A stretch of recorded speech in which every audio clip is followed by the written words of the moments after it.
Hello students, music में कुछ शब्द जो बहुत ज़रूरी हैं वो सभी क्लासों के लिए ज़रूरी हैं। तो इसमें सबसे पहला जो शब्द है वो है सप्तक।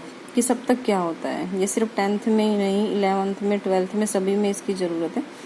तो इसीलिए इस वीडियो को आप ध्यान से समझना। सप्तक क्या होता है? 7 स्वरों को जब क्रम से गाया बजाया जाता है तो उसे सप्तक कहते हैं। अर्थात 7 स्वरों के क्रम अनुसार समूह को सप्तक कहा जाता है।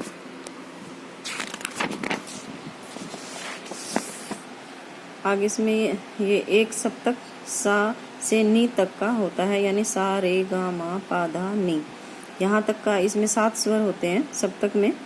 और इसके बाद में इसके होते हैं प्रकार कि सप्तक में कितने तरह का होता है। तो सप्तक जो है वो 3 तरह के होते हैं। मंद्र सप्तक, मध्य सप्तक और ये है तार सप्तक।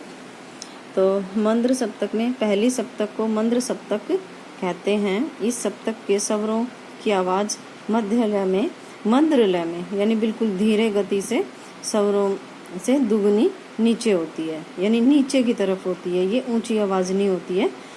जैसे कई बार आपने नोट भी किया होगा कि हम जब ओम का उच्चारण करते हैं तो उसको बिल्कुल अंदर से आवाज़ को हम निकालते हैं मंद्र सप्तक में। इस सप्तक का उच्चारण करते समय हमारे हृदय पर जोर पड़ता है। तो ये होता है आपका मंद्र सप्तक। इसके बाद में मध्य सप्तक। मध्य सप्तक में जब हम नॉर्मली कोई भी गीत गाते हैं तो वो हम मध्य सप्तक में गाते हैं।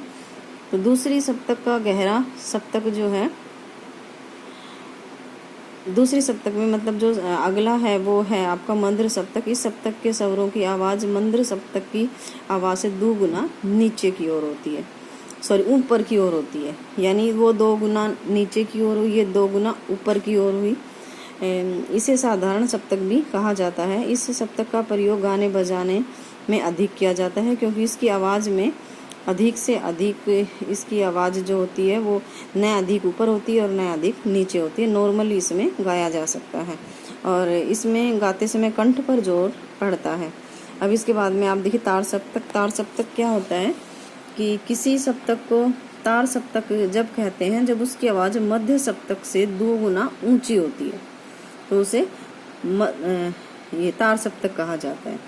मध्य सप्तक से 2 गुना ऊंची आवाज़ में, यानी गले को खींचकर जब गाया जाए तो उसमें हम तार सप्तक बोलते हैं। जैसे कई बार किसी को हमें ज़ोर से आवाज़ देनी होती है तो हम गले पर जोर देके बहुत ज़ोर से आवाज़ देते हैं और उसमें हमारे फोरहेड के ऊपर, यानी हमारे माथे के ऊपर जोर पड़ता है, हमारे मस्तिष्क पे जोर पड़ता है इसको तार सप्तक को गाते समय।